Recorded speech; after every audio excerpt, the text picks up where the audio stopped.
آج محل میں بہت رونق تھی۔ بادشاہ وزیر سے بہت خوش تھا۔ بادشاہ نے وزیر کو مسکرا کر پوچھا، بتاؤ تمہاری زندگی کی سب سے بڑی خواہش کیا ہے؟ وزیر نے ہچکچاتے ہوئے منہ نیچے کر لیا۔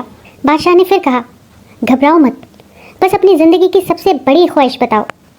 وزیر گھٹنوں پر جھکا اور کہا، حضور آپ اس خوبصورت ترین سلطنت کے مالک ہیں، اور جب بھی میں یہ سلطنت دیکھتا ہوں تو میرے دل میں ایک خواہش پیدا ہوتی ہے کہ اگر اس کا 10واں حصہ بھی میرا ہوتا تو میں اس دنیا کا خوش نصیب ترین انسان ہوتا۔ بادشاہ نے کہا لگایا اور بولا، اگر میں تمہیں اپنی آدھی سلطنت دے دوں تو؟ وزیر نے حیرانی سے کہا، بادشاہ سلامت، یہ کیسے ممکن ہے؟ میں اتنا خوش نصیب کیسے ہو سکتا ہوں؟ بادشاہ نے فوراً دستاویز بنانے کا حکم دیا۔ بادشاہ نے پہلے حکم کے ذریعے اپنی آدھی سلطنت وزیر کے حوالے کرنے کا فرمان جاری کر دیا، اور دوسرے حکم میں بادشاہ نے وزیر کا سر قلم کرنے کا فرمان دے دیا۔ وزیر حیران اور پریشان ہو گیا۔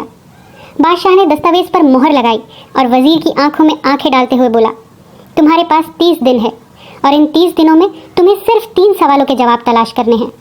تم کامیاب ہو گئے تو آدھی سلطنت تمہاری، اور ناکامیاب ہوئے تو تمہارا سر قلم کر دیا جائے گا۔ وزیر کی حیرت پریشانی میں بدل گئی۔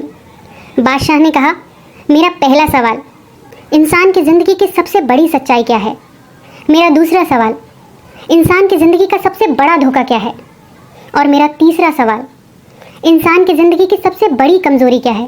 بادشاہ نے وزیر سے پوچھا، کیا تمہیں یہ شرط منظور ہے؟ وزیر نے کچھ دیر سوچا، پھر لالچ میں آ کر حامی بھر دی۔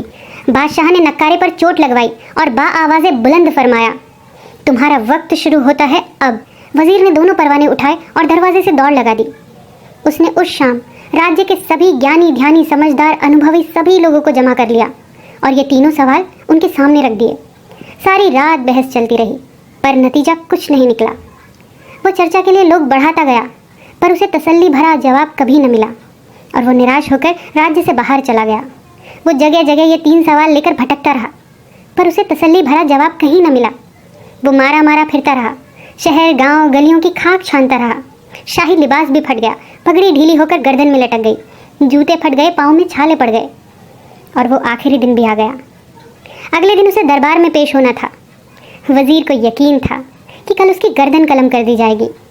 وہ مایوس ہو کر راجیہ کی کچی گلیوں میں بھٹک رہا تھا۔ وہاں ایک فقیر کی جھوپڑی تھی۔ اس نے دیکھا فقیر سوکھی روٹی پانی میں ڈبو کر کھا رہا ہے، اور ساتھ ہی دودھ کا پیالہ پڑا ہے، اور وہ دودھ اس کا کتا شڑپ شڑپ کی آواز کر کے بڑے مزے سے پی رہا ہے۔ فقیر نے وزیر کی حالت دیکھی اور کہا لگا کر بولا، وزیر اعظم، آپ صحیح جگہ پر آئے ہیں، آپ کے تینوں سوالوں کے جواب میرے پاس ہیں۔ وزیر نے حیرت سے پوچھا، آپ کو کیسے پتا میں کون ہوں اور میرا مسئلہ کیا ہے؟ فقیر نے روٹی وہیں رکھ کر پاس پڑی پوٹلی اٹھا کر وزیر کو تھما دی۔ وزیر نے دیکھا اس میں شاہی لباس تھا۔ اب فقیر نے کہا، میں بھی کبھی شاہی وزیر تھا، اور اسی طرح بادشاہ مجھ سے خوش تھا، اور بادشاہ کے پوچھنے پر تمہاری ہی طرح میں نے بھی اپنی خواہش بادشاہ کو ظاہر کی تھی۔ اب نتیجہ آپ خود ہی دیکھ لیجئے۔ وزیر نے پوچھا، کیا آپ بھی جواب تلاش نہیں کر سکے تھے؟ اس پر فقیر نے پھر سے کہا لگایا اور کہا، میں نے سارے جواب ڈھونڈ لیے تھے، بادشاہ کو بتا بھی دیے تھے، اور آدھی سلطنت بھی مل گئی تھی، پر پھر آدھی سلطنت کا پروانہ میں نے پھاڑا اور یہاں کٹیا میں آ کر رہنے لگا۔ اب میں اور میرا کتا بڑے سکون کی زندگی گزار رہے ہیں۔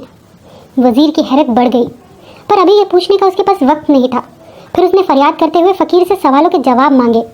فقیر نے ہاں میں گردن ہلاتے ہوئے کہا، میں پہلے 2 سوالوں کے جواب مفت دوں گا، لیکن تیسرے جواب کے لیے تمہیں قیمت ادا کرنی ہوگی۔ وزیر نے فوراً شرط مان لی۔ فقیر نے پہلے سوال کا جواب دیا، دنیا کی سب سے بڑی سچائی موت ہے۔ کوئی بھی ہو، کچھ بھی ہو، اس سچائی سے بچ نہیں سکتا۔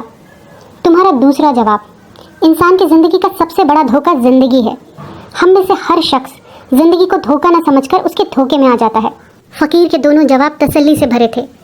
وزیر نے اب تیسرے جواب کے لیے فقیر سے شرط پوچھی۔ فقیر نے کہا لگایا اور کتے کے سامنے سے دودھ کا پیالہ اٹھایا اور وزیر کے ہاتھ میں دے دیا، اور کہا، میں آپ کو تیسرے سوال کا جواب تب تک نہیں دوں گا جب تک آپ اس دودھ کو نہیں پی لیتے۔ وزیر کے ماتھے پر پسینہ آ گیا۔ اس نے نفرت سے پیالہ زمین پر رکھ دیا۔